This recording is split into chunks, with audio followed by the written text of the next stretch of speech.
कटत दिन एते हको महंगाई कैसे दोनों प्राणी के कटत दिन। घर ही में रह के हमहू कमैबो लदाए पिया सिलाई मशीन। घर ही में रह के हमहू कमैबो लदाए पिया सिलाई मशीन। खाना पीना के खर्चा उठैबो हमरा पराजा कराए की।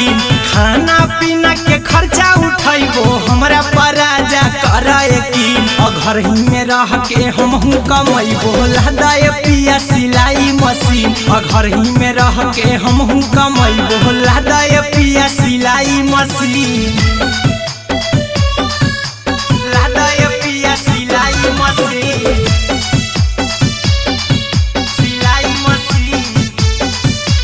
घर ही में रह के हमहू कमैबो लदाए पिया सिलाई मशीन। नई हर में सिए वाला काम राजा जी बैठल आई तो दू चार पैसा हो तो आराम राजा जी। हो तो आराम राजा जी। सिखनी नई हर में सिए वाला काम राजा जी बैठल आई तो दू चार पैसा हो तो आराम राजा जी।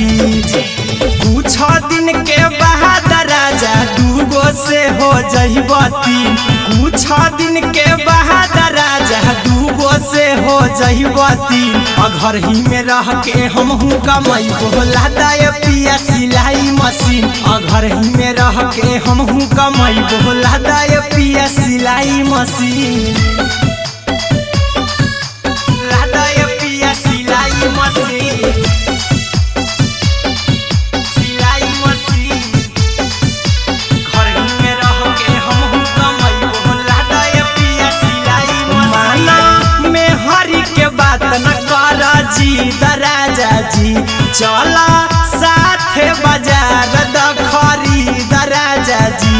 द खरीद राजा जी। माना में हरी के बात न कर जी दराजा जी चला साथे बाजार द खरीद राजा जी। अहिरा कुंदन अर्जुन देवा देबो रुपया रखी हगिन।